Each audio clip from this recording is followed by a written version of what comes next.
जरा आइएगा। Excuse me.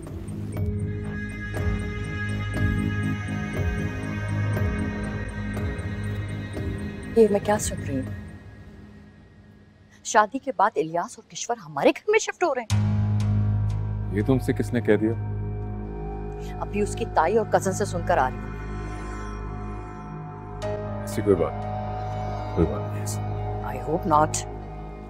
अस्सलाम वालेकुम इकबाल साहब। वालेकुम अस्सलाम। वालेकुम अस्सलाम। बेटे की शादी आपको बहुत बहुत मुबारक हो। थैंक यू, शुक्रिया।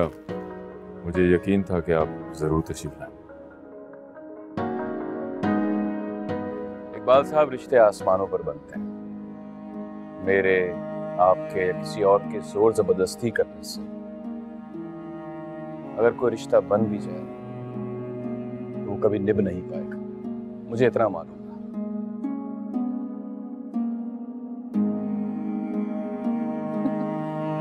नहीं इशफाक साहब, अगर रिश्ते इसी तरह बनने लगे तो फिर माँ बाप की तो जरूरत ही नहीं पड़ेगी। ये जो हम खानदानी रिवायत, खानदानी खून की बात इतने मान से करते हैं, उसका तो वजूद ही खत्म हो जाएगा। और फिर खून की कितनी अहमियत है ये तो साइंसी तहकीक से अब साबित हो चुका है। इसीलिए तो मैं अनाया को अपनी बहू की सूरत में देखती थी।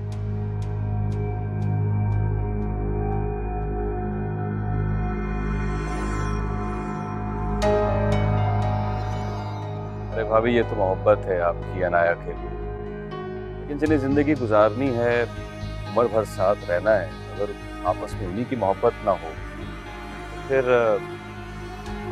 तीसरे बंदे की मोहब्बत उनके किस काम की?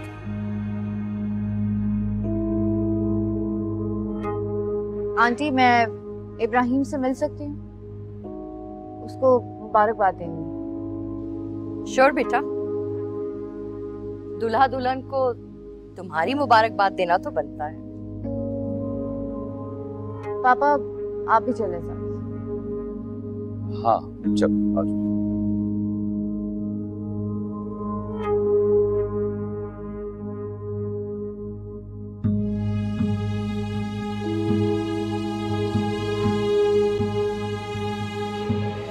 अस्सलामुअलैकुम मैडम। तुम यहाँ? आप तो वो मेरी कजन की शादी है तो मेरा आना तो बनता ही था ना। फिर क्यों अंकल जी? जानती हो उसे?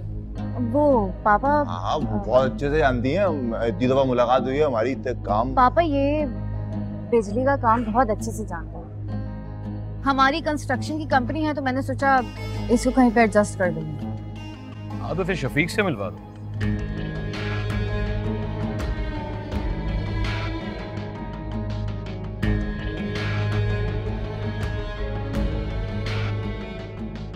अनाया जी, अच्छा हुआ आपके पापा चले गए, वरना उनके सामने आपसे ना ठीक से बात नहीं कर पाता। कमाल लग रही है आप, सच पूछे ना कुछ से भी ज्यादा अच्छी लग रही है। तुम्हारा दिमाग ठीक है खालिद? होश में हो तुम? क्या हो गया? ऐसा क्या कर दिया मैंने? क्या किया है तुमने? क्या जरूरत थी इस तरह से मुझे रोक के बात करने की? और वो भी मेरे पापा के सामने। क्या जरूरत थी उनको ये सब कुछ बताने की? तुम अच्छी तरह से जानते हो कि मैं तुम्हें तुम्हारे काम से फारिग कर चुकी हूँ। क्या जरूरत थी ये सब कुछ करने की?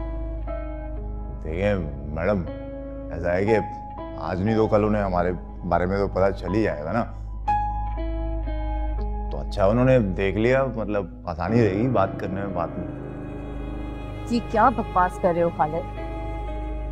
मुझे कुछ समझ नहीं आ रहा कि तुम क्या कर रहे हो। और आइंदा तुमने अगर मेरे सामने आने की भी कोशिश की, मुझसे बात करने की कोशिश की तो अच्छा नहीं होगा। और आइंदा मुझे अपनी थर्ड क्लास कजिन कुत्सिया से कभी मत मिलाना। मैं मुकाबला भी अपनी हैसियत के लोगों के साथ करती हूँ।